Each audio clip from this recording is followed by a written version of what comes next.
আমার মনে হয় প্রকৃতির সুন্দর রূপ দেখতে গেলে একটু সকাল সকাল উঠতে হবে, তবেই তুমি প্রকৃতির সুন্দর রূপ দেখতে পারবে।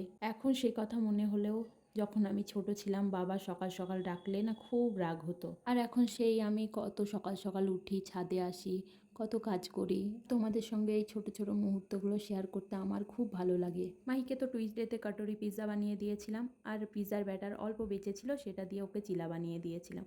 আর সেই চিলা সন্ধ্যাবেলায় মাহির পাপাকে বানিয়ে দিয়েছিলাম। আর ও খাওয়ার পর বলছে, তুমি আগে তো চিলা বানাতে, এখন তো আর চিলা বানাও না। দিয়ে বললাম যে আমি কাল সকালেই তোমাকে চিলা বানিয়ে দেবো। আর মাহিকেও টিফিনে চিলাই দিয়ে দিয়েছিলাম। আর আমরা চিলাটা খাই চাটনির সঙ্গে। আর আজকে চাটনি বানিয়েছিলাম বাদাম দিয়ে, টমেটো দিয়ে আর রসুন দিয়ে। ভীষণ টেস্টি লাগে এই চাটনিটা। আমি তো এক এক সময় এক এক রকমভাবে বানাই, তোমরা ভিডিওতে দেখলেই হয়তো বুঝতে পারবে।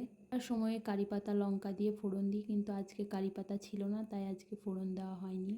তবুও টেস্টটা খুব ভালোই আসে, তোমরা করে একবার দেখতে পারো। আজকে তো মাহিকে চিলা দিয়েছিলাম আর ও কেচাপ দিয়ে নিয়ে গেছিলো, আর ওর সঙ্গে দিয়েছিলাম সুইট পটেটো। মাহি আবার এরকম চাটনি টাটনি খেতে একদমই পছন্দ করে না, হয়তো পিনাটের গন্ধটা ভালো লাগে না। আর আমরা যারা হাউসওয়াইফ, আমাদের একই কাজ, ঘর মোছা, কাপড় কাচা, বাসন মাজা, ঘর ঝাড় দেওয়া, ঘর গোছানো, বাচ্চা পড়ানো, বাচ্চার খেয়াল রাখা, আর সবার খেয়াল রাখা, নিজেরও খেয়াল রাখা। আর আমার মনে হয় নিজের আগে খেয়াল রাখতে হবে, না হলে অন্য কারোর খেয়াল রাখা একদমই সম্ভব নয়।